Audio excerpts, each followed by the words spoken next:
Next, let's talk about the factors. What can increase the chance of getting cancer? The first one, this symbol awak tahu kan, radioactive. So it's not only radioactive radiation. It could be X-ray. X-ray ni kalau macam dalam hospital, kalau siapa pernah experience, normally when the person having X-ray, yang pegawai tu, technician tu, dia tak duduk dekat sebelah patient tu. Dia orang akan ada dekat different rooms or they will be very far away because the exposure to the X-ray akan increase the risk of getting cancer. And macam pregnant mothers, they are not allowed to carry out X-ray unless necessary. Next, ultraviolet UV from the sunlight. So our sunlight actually can increase the chance of DNA damage and can cause cancer. Sebab tu kalau Malaysia ni kita punya UV index kita very high. Awak cuba check weather apps, awak cuba tengok pukul 12 PM, 1 PM, UV index is the highest, about 14. Scale dia 1 to 14. Jadi kalau awak selalu expose dengan UV, better to use the what do you call that lotion tu?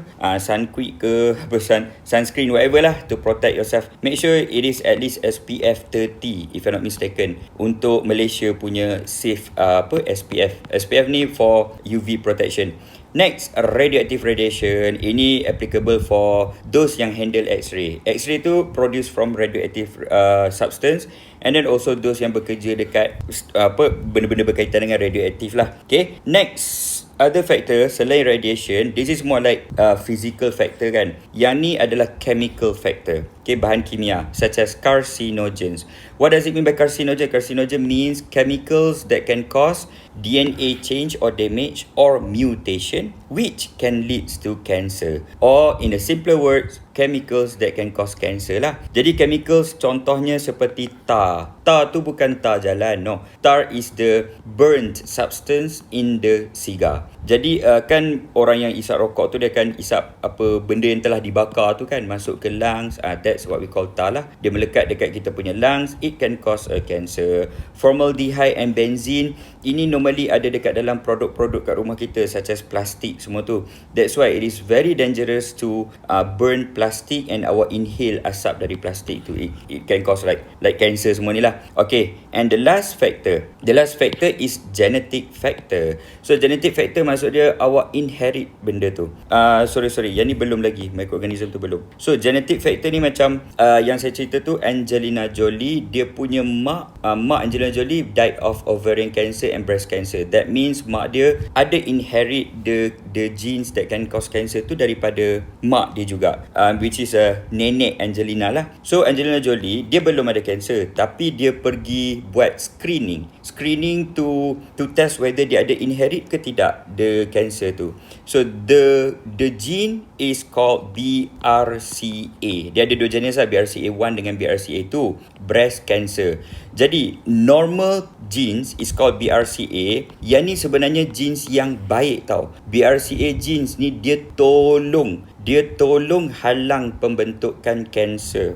The one yang Angelina inherit from her mother, yang ada dalam mak dia tu adalah mutated genes. Maksud dia, genes tu dah rosak. Dia dah rosak, dia tak boleh carry out function dia untuk stop cancer. Jadi, bila Angelina Jolie inherit mutated BRCA genes, dia ada around almost 90% chance of getting cancer. Breast cancer dengan ovarian cancer lah.